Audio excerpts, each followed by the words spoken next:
Hello बच्चों। आज विज्ञान का सेट बी आपके सामने लेकर के आए हैं। इससे पहले सेट ए आपने पढ़ लिया होगा और उसको हल कर लिया होगा। अगला जो सेट है ये इसमें सभी वही चीज़ें हैं।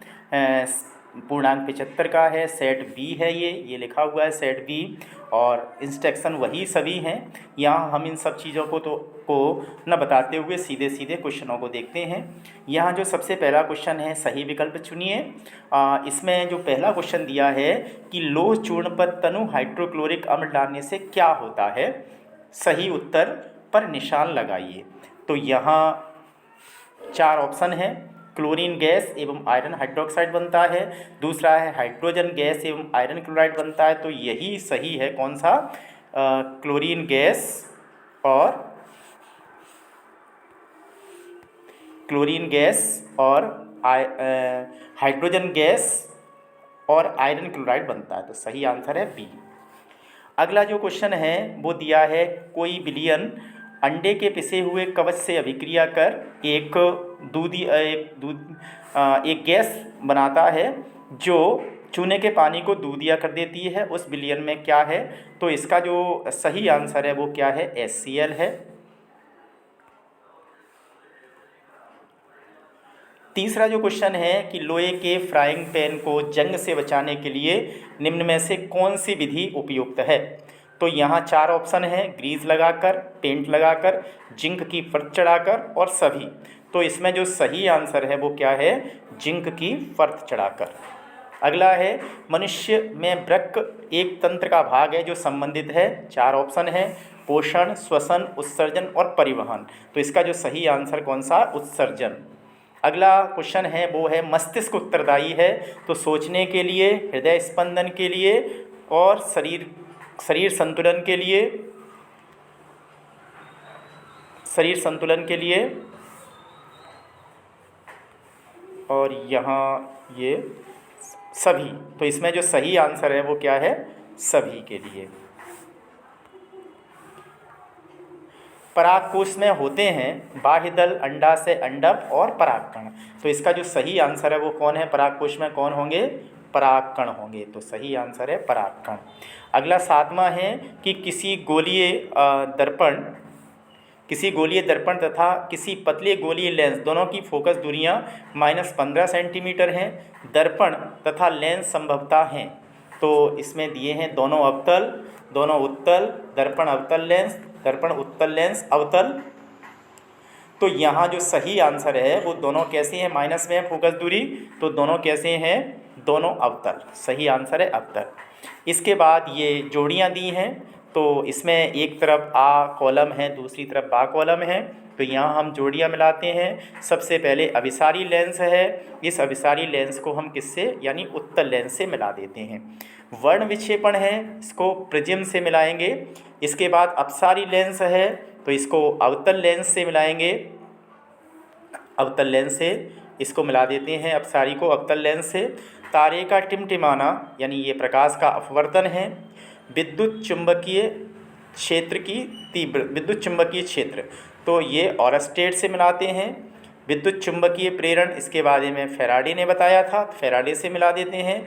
इंसुलिन यानी अग्नाशय से मिलता है और वृद्धि हार्मोन के लिए लास्ट में पीयूष ग्रंथि है। तो इस तरीके से ये जो जोड़ियां हैं उन जोड़ियां को मिला देते हैं।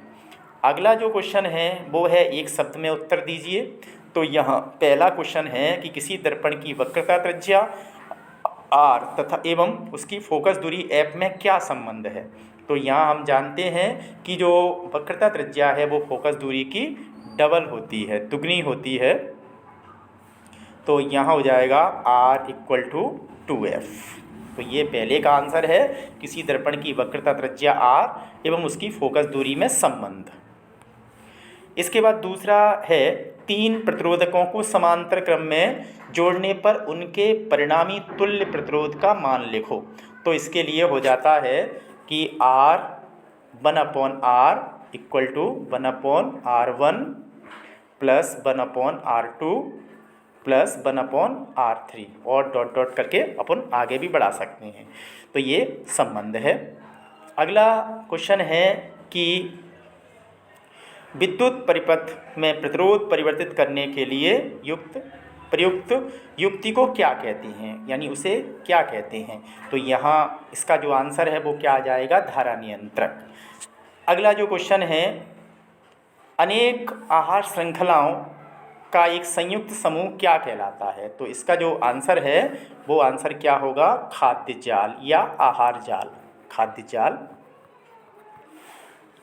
अगला क्वेश्चन है, नर एवं मादा युग्मक के संयुग्मन को क्या कहते हैं। तो इसका जो आंसर है वो आंसर क्या होगा, नर और मादा युग्मक के संयुग्मन को क्या कहा जाता है।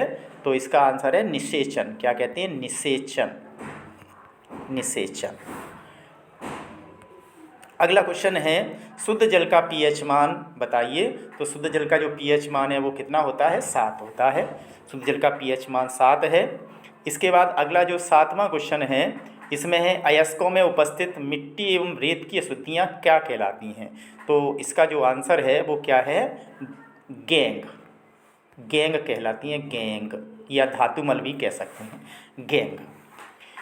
इसके बाद अगला जो क्वेश्चन है वो है, रिक्त स्थानों की पूर्ति कीजिए। ये 7 नंबर का क्वेश्चन है और इसमें है पहला क्वेश्चन जो दिया है, एक अश्व शक्ति 746 वाट, 746 वाट के बराबर होती है।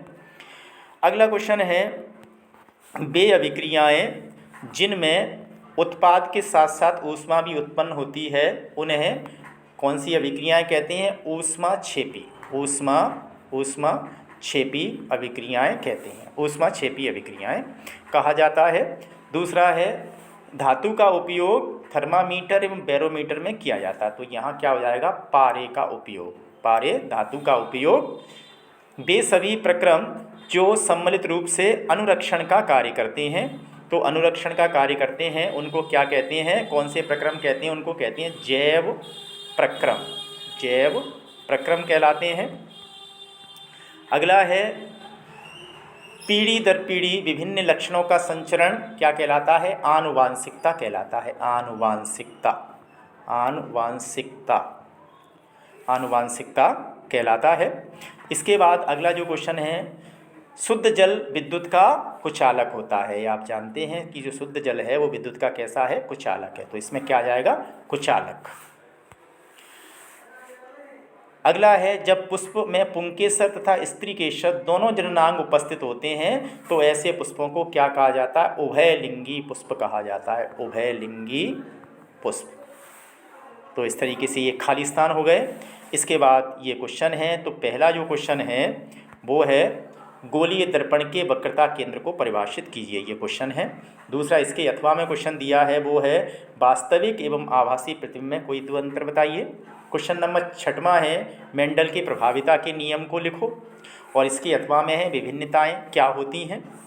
अगला 7वां क्वेश्चन है, चुंबकीय बल रेखाओं के कोई 2 गुण लिखो, और इसके अथवा में है, विद्युत चुंबकीय प्रेरण को समझाइए।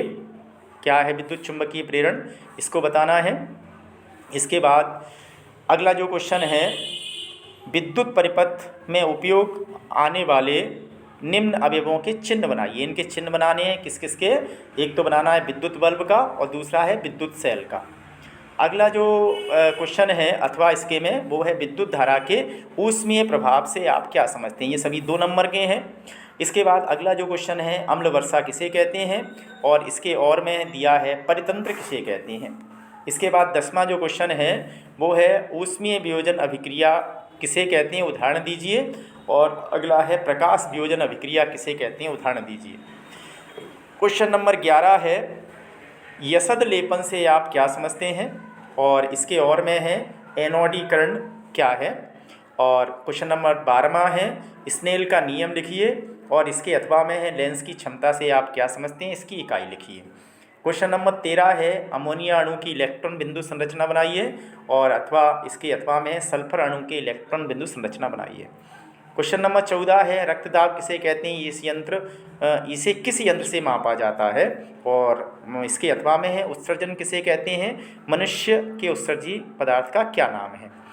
क्वेश्चन नंबर 15 है, चुंबक के निकट लाने पर दिक् सूचक सुई विक्षेपित क्यों हो जाती है। तो ये इसके अथवा में है, विद्युत जनित्र का सिद्धांत लिखिए। विद्युत जनित का सिद्धांत है। इसके अथवा में परागण किसे कहते हैं, और इसके अथवा में दिया है प्लेसेंटा किसे कहते हैं। क्वेश्चन नंबर 17 ये लिखा है, तेल एवं वसा युक्त खाद्य पदार्थों को नाइट्रोजन से प्रभावित किया जाता है, क्यों। और इसके अथवा में है कि ऑक्सीजन के योग एवं ह्रास के आधार पर निम्न की व्याख्या कीजिए। तो एक है उपचयन और दूसरा है अपचयन। क्वेश्चन नंबर 18 है कि तंत्रिका कोशिका का नामांकित चित्र बनाइए, और इसके अथवा में है मस्तिष्क की संरचना का स्वच्छ नामांकित चित्र बनाइए। अगला क्वेश्चन दिया है, प्रकाश के वर्ण विक्षेपण को चित्र सहित समझाइए, और इसके अथवा में है तारे क्यों टिमटिमाते हैं। और क्वेश्चन नंबर 20 है, अपमार्जक से आप क्या समझते हैं, अपमार्जक साबुन से उत्तम क्यों माने जाते हैं। और इसके अथवा में है साबुन की सफाई प्रक्रिया की क्रियाविधि को समझाइए। क्वेश्चन नंबर 21 है, मानव के उत्सर्जन तंत्र का स्वच्छ नामांकित चित्र बनाइए, और इसके अथवा में है मानव के श्वसन तंत्र का नामांकित चित्र बनाइए। क्वेश्चन नंबर 22 है, अम्ल तथा क्षार में कोई 4 अंतर लिखिए, और अथवा उदासीनीकरण अभिक्रिया क्या है, 2 उदाहरण दीजिए। तो इस तरीके से टोटल 22 क्वेश्चन जो बोर्ड परीक्षा में आते हैं वो सेट बी में रखे गए हैं। आशा है कि आप इन क्वेश्चनों को तैयार करेंगे, सेट ए को भी तैयार करेंगे, सेट बी को भी तैयार करेंगे, तो निश्चित ही आपको एग्ज़ाम में पूरा पेपर मिल जाएगा। तो आप इन दोनों सेटों को अच्छी तरीके से तैयार करें। शीघ्र ही हम आपके सामने जो तीसरा सेट है सी, वो भी लेकर के आएंगे, लेकिन इससे पहले आप इन दोनों सेटों को तैयार करें। और चैनल तीसरा सेट पाने के लिए आप चैनल को सब्सक्राइब कर सकते हैं, जिससे तीसरा सेट जैसे ही डाला जाए वो तुरंत आपको प्राप्त हो जाए। और हमें विश्वास है कि निश्चित ही ये तीनों सेट आपको परीक्षा में सफलता दिलाने में सहायक होंगे, और इन्हें आप अभ्यास के तौर पर उपयोग कर सकते हैं। और पूरा विश्वास है कि इनमें से ज़्यादातर पेपर इन्हीं जो 3 सेट हैं उनमें से फंस जाएगा। धन्यवाद।